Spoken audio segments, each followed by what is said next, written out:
Hello there you guys, welcome to one of my videos. Rojo is set to leave Manchester United. He's on the verge of joining Boca Juniors. Rojo has not made an appearance for Man United since November 2019. Rojo has been at the club 6.5 years. We got him from Sporting Lisbon back in 2014. Obviously, he sustained quite a few injuries as a Man United player, and the second half of last season he was out on loan with Estudiantes. His current contract expires very, very soon.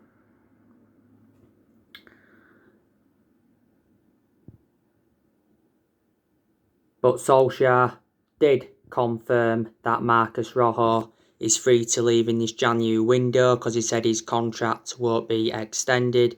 He also said the same thing regarding Sergio Romano. Now I want to delve into some news on Paul Pogba.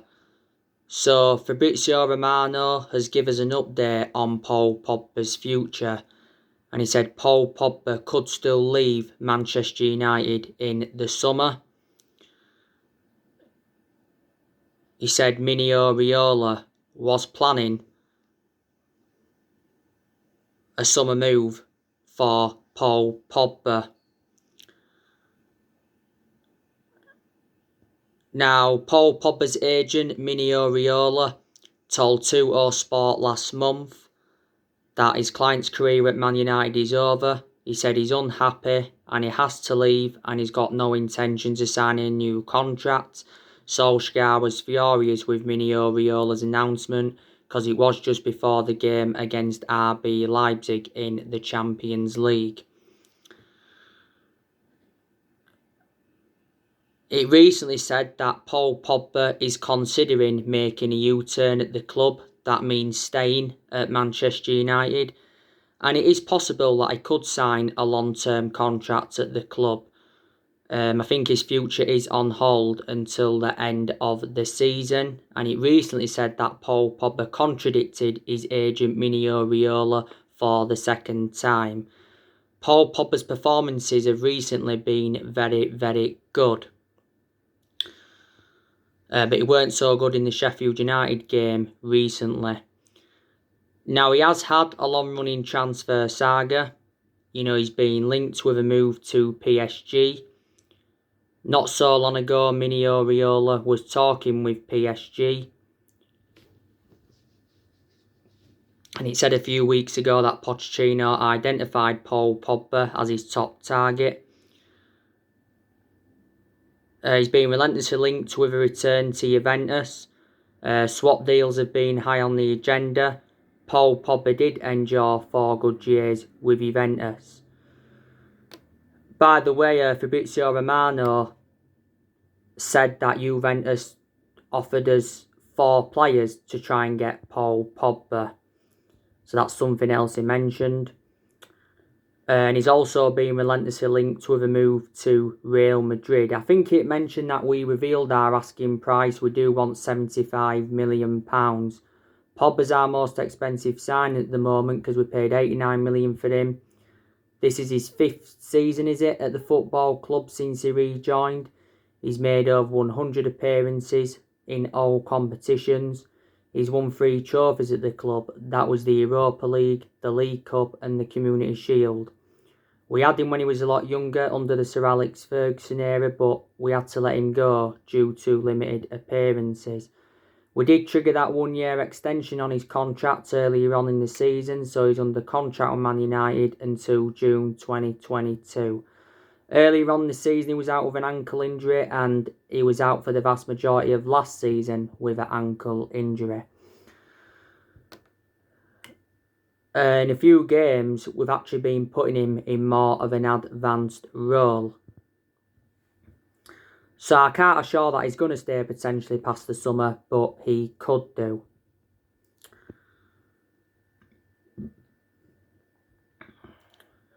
So that's a bit more news on Paul Pogba. Now, you know the news on Jesse Lingard. He's set to join West Ham on loan until the end of the season. West Ham have paid a loan fee of 1.5 million and they've obviously covered up Jesse Lingard's wages. We've made the right decision by letting Jesse Lingard go because he lost his place in the team a while ago. We did though trigger that 1-year extension on Jesse Lingard's contract. Lingard hasn't played for us in the Premier League since July last year.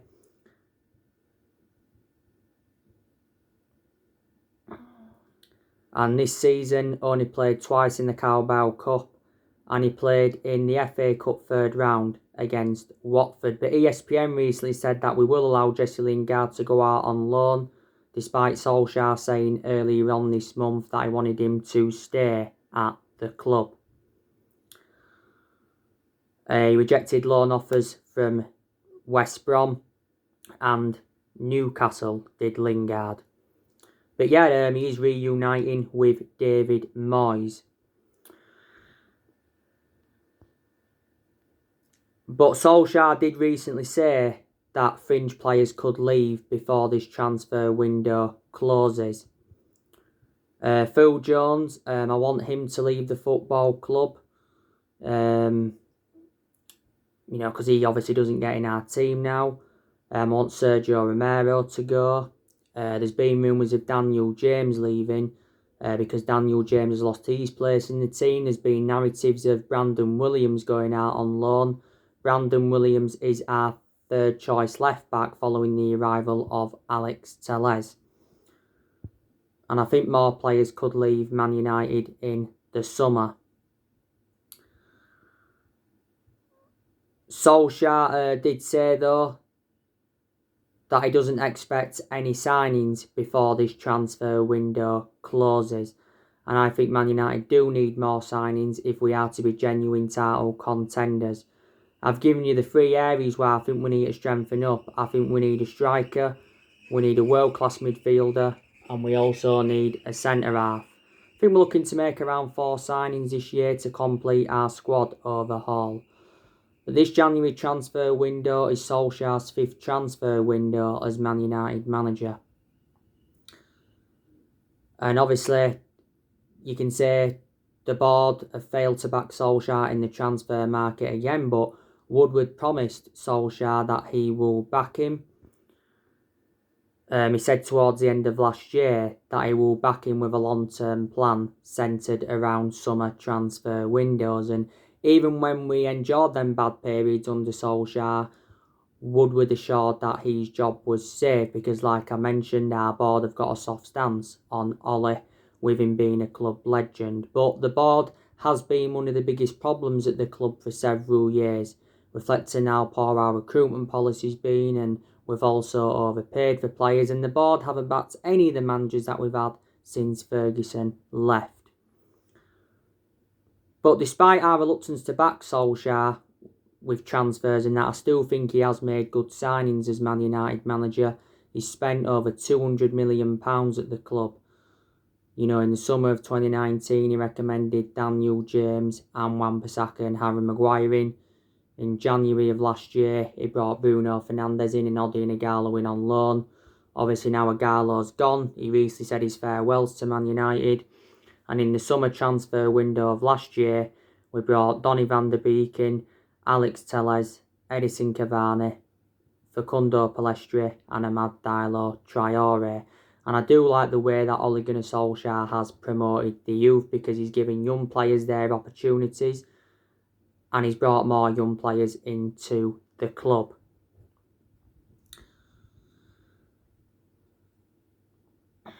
Obviously, we've got a big game tomorrow. We are away to Arsenal at the Emirates. I've already given you my preview for the game and I recently give you my starting 11 prediction. On my next video, I'm going to give you my reaction to Ole Gunnar Solskjaer's press conference for this game. He has already done it. But yeah, it's a massive game for Man United against Arsenal. It's a must-win game for Man United. we have got to bounce back from that 2-1 loss to Sheffield United recently. Because that was an absolute embarrassment against Sheffield United. We lost to the worst team in the Premier League. Sheffield United are rock bottom. It was Sheffield United's first win at Old Trafford in the Premier League. First win at Old Trafford at all since 1973. It was Sheffield United's first Premier League away win of the season, and it was their second win in total. That was our first loss in the Premier League since November the 1st. But yeah, this game against Arsenal will be interesting to see how Ole Gunnar Solskjaer approaches it. We've actually been very, very good away from home. We are unbeaten in our last 17 Premier League away games. We equalled that record from the 98-99 season. Now, if we do beat Arsenal tomorrow, we would have broken that record.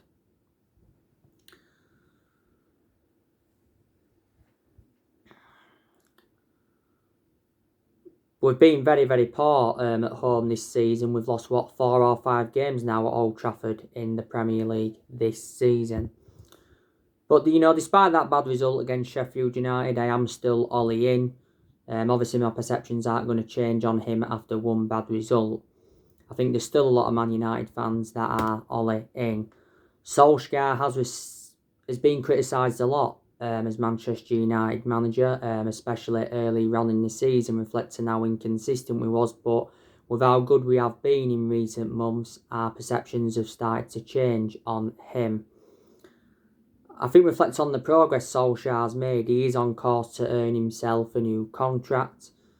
Solskjaer did confirm prior to the game against Sheffield United that there has been no discussions yet over getting him a new contract at the club. He has just got 18 months left on his current contract. Solskjaer knows how important it is to get his first trophy on the board as Man United manager. We haven't won a trophy for just over 4 years. But there is 3 trophies that we can pursue this season. We can win the Premier League, we can win the FA Cup, and we can also win the Europa League. A lot of Man United fans are now disregarding the title, reflects on that loss to Sheffield. But I've said, for a lot of this season, that I'm very sceptical we'll win the league. But we are still in the title race. I think we'll win another title at some point if it isn't this season. If we do, it will be our first Premier League title since 2013 and our 21st overall. But, Solskjaer hasn't been too cocky in regards to the title and that, he has been playing mind games in recent weeks saying that we're not in the title races yet. But if we are still challenging in March, he'll start to believe that we are in the title race. And he said prior to the Burnley game that we must stay humble and not think we've cracked it if we go top.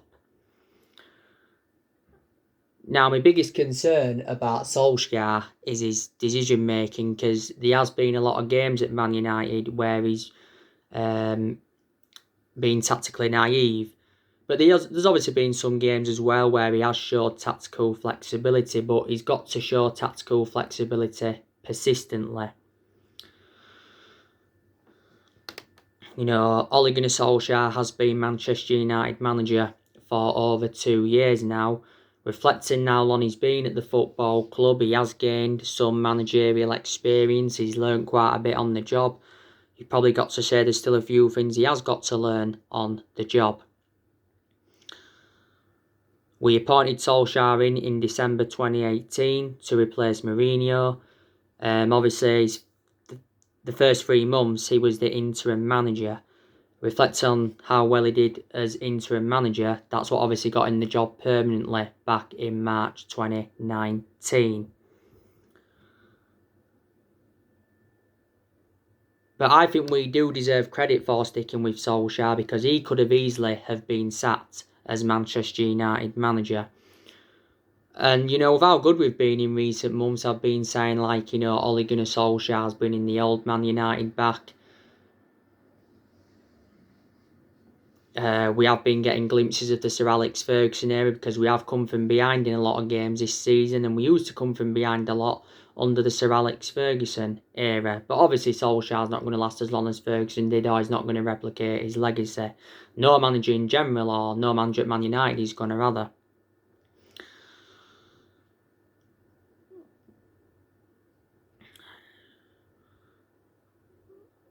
Don't forget, Solskjaer has got us to the FA Cup 5th round. Obviously, we do play West Ham. That's going to be a tough game. He got us to the EFL Cup semi-final earlier on this season. Lost that to Man City 2-0. He did well last season in his first full season. Got us qualification for the Champions League. Got us third, and he guided us to 3 semi-finals. And we've also seen a lot of players now depart the club since he got recommended in. A few players have now left for us in this January transfer window. Timothy Fosu-Mensah, he left earlier on in this window. He joined by Leverkusen. Jesse Lingard's gone to West Ham on loan. Like I said earlier on, Marcus Rojo's on the verge of leaving.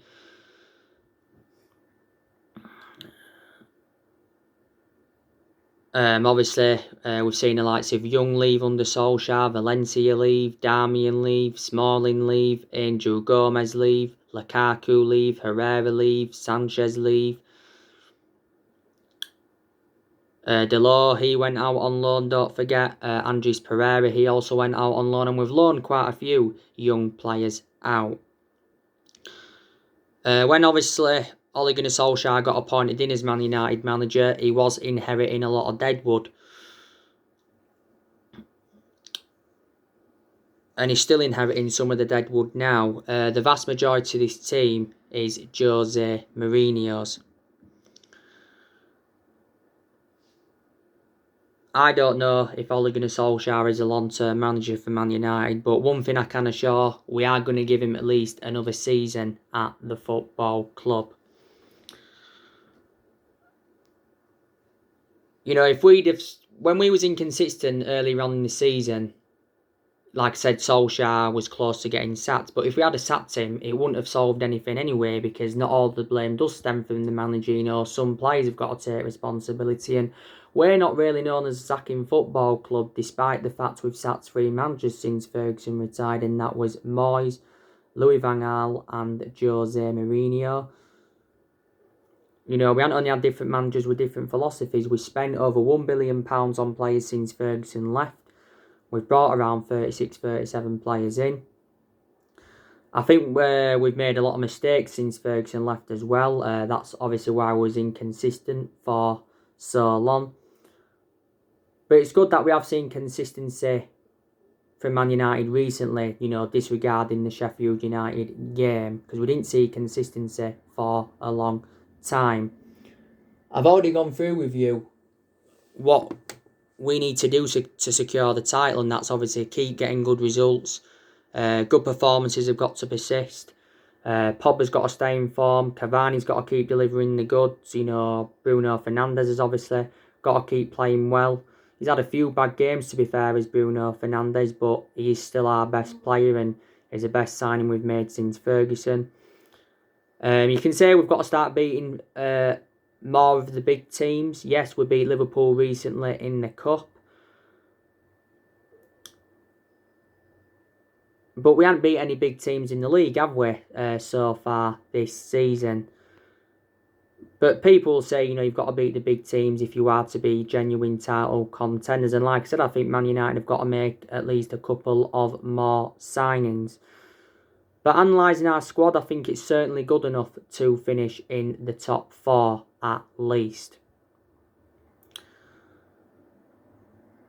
There's a lot of players that we are going to keep at the football club. We're certainly going to keep Marcus Rashford. Like I said, Marcus Rashford has really, really improved under the Ole Gunnar Solskjaer era. He has had some bad games though, Rashford. He recently had a knee injury. He was out with a back injury last season, was Marcus Rashford. You can play him out wide and you can also play him up top. But I think we need to keep him out wide because that's where he's more effective. He did well in the cup against Liverpool, got a goal and also got an assist. But when Rashford's playing well, he can show his skills, he can get runs in behind, he can create chances and he can score goals.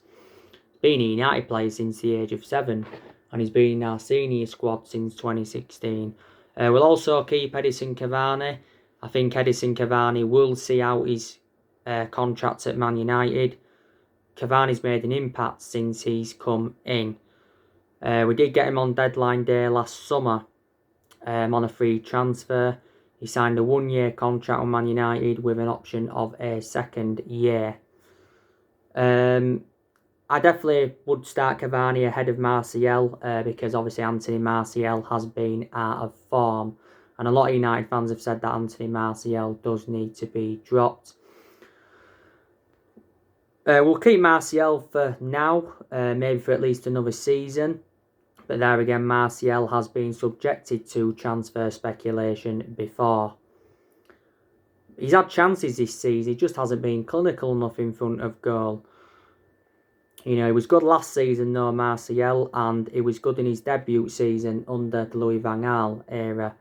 Martial's been at the club now for over 5 years. Solskjaer was the one that gave him that number 9 shirt. Martial can play out wide and he can also play up top. A lot last season he was playing centrally. Now we'll also keep Mason Greenwood. Mason Greenwood hasn't played as much this season as I expected. I think Greenwood did well in the cup though against Liverpool, got a goal and got an assist. Solskjaer's been defending him a lot this season, but don't forget earlier on in the season, Mason Greenwood had personal issues. At one point he was out with injury, and at one point he had illness. The start of this season we give him that number 11 shirt, Mason Greenwood. We'll obviously keep Bruno Fernandes. Like I said, Bruno Fernandes has been exceptional since he's come in. Fernandes has scored a lot of goals. He's good at creating chances and he also provides assists. He's been at the club now almost a year as Bruno Fernandes and he won Player of the Month for December, but he's won that now quite a few times, reflecting on his good performances. Bruno Fernandes recently denied that he needs a rest. So he's saying the same thing as what Solskjaer said prior to the game against Fulham, because Solskjaer defended Bruno Fernandes and denies that he needs a rest. But there has been a few games where he has looked off the pace. He predominantly plays as a number 10. I think we'll keep Donny van der Beek for now. ESPN said earlier on in this window that we rejected several loan offers for Donny van der Beek. We're blocking him from leaving on loan in this January transfer window. Solskjaer has promised Donny van der Beek more game time at Man United, but he made an admission prior to the game against Liverpool in the Cup, and he said Van der Beek is unhappy at Manchester United with his lack of playing time. I expected him to play a lot more. Most of his appearances have come from the bench. There's only 2 games he started in the league, and that was West Ham and Southampton. Van der Beek can play in like 3 different roles. You can put him as a box-to-box midfielder. You can play him as a number 10. That's where he actually started against Liverpool in the Cup, and you can also put him out wide. He was predominantly a box-to-box midfielder at Ajax. We got Donny van der Beek in a deal worth £40 million. Paid £35 million up front and there was £5 million in add-ons, and Van der Beek's got a contract with Man United until 2025. Don't forget Ronald de Boer urged Van der Beek to leave to boost his chances for the Euros.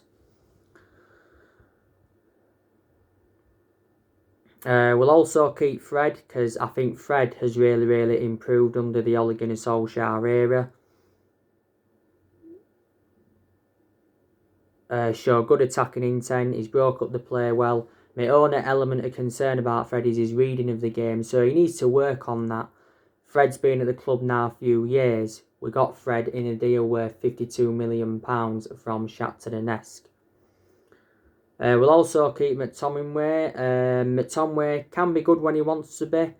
Certainly his best game in a Man United shirt was the 6-2 win against Leeds, because he scored twice in that game and he also got an assist. And he did well in the FA Cup third round against Watford. He scored in that game after the 5th minute.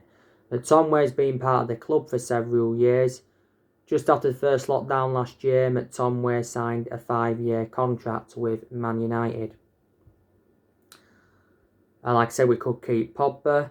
We'll also keep Luke Shaw, because I think, Luke Shaw's really improved under the Ole Gunnar Solskjaer era. Defensively, he's been superb. He's got forward well. He's got into good positions. He's put good crosses into the box. But my only element of concern about Luke Shaw is that he is injury prone.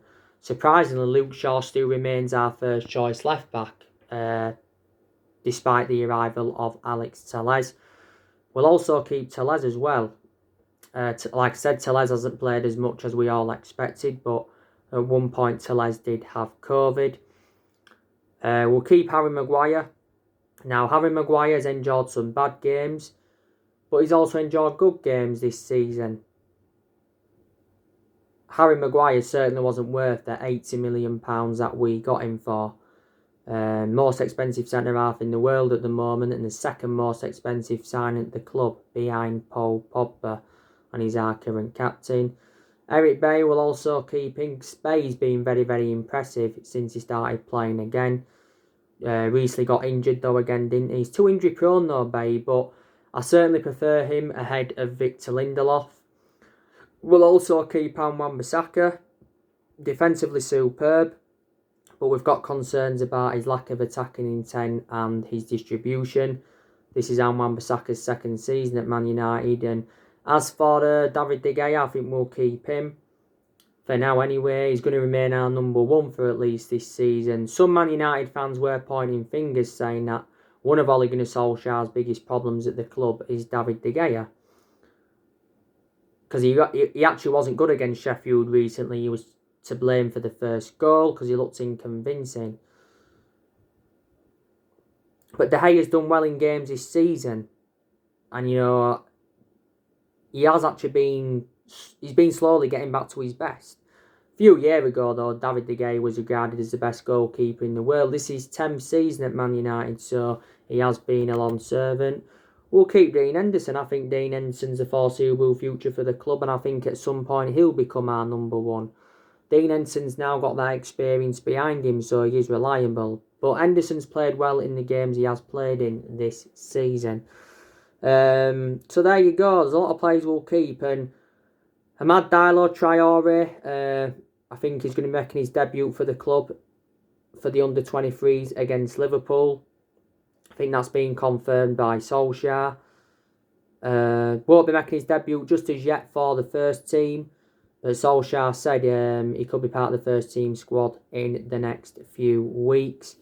We've got Amad Diallo Traore in a deal worth £37 million with add-ons included. We paid £19 million up front.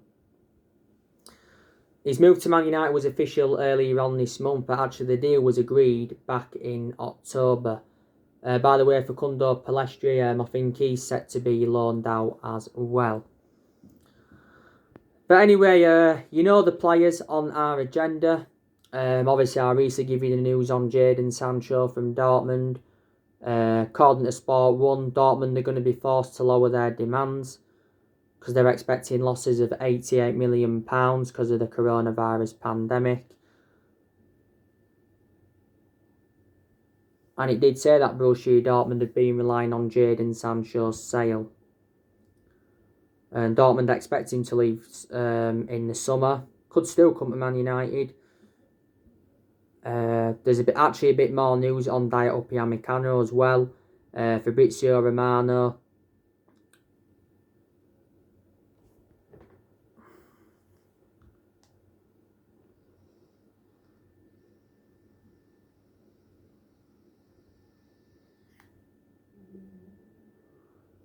confirms our immediate plans for Upamecano. Fabrizio Romano said there's no chance of Upamecano leaving in the coming days, but he did mention that Upamecano will be sold in the summer. We know at the end of the season he's going to be available for £38 million because that's when his release clause does become active. Prior to the game against Liverpool in the Cup, Solskjaer urged us to beat Liverpool to the sign of Upamecano, and he said Man United and Liverpool go head-to-head in the race for the player. But Sky Sports said not so long ago that Bayern Munich were in advanced talks for Upamecano, and it said actually Bayern Munich were regarded as the favourites, and Karl-Heinz Rummenigge, Bayern Munich's CEO, confirmed Bayern Munich's interest in all of that. So there you go. So anyway guys, that's everything to update for today. Drop your comments, likes below on the channel. If you do, consider subscribe as always, and take care. God bless. See you all again very, very soon.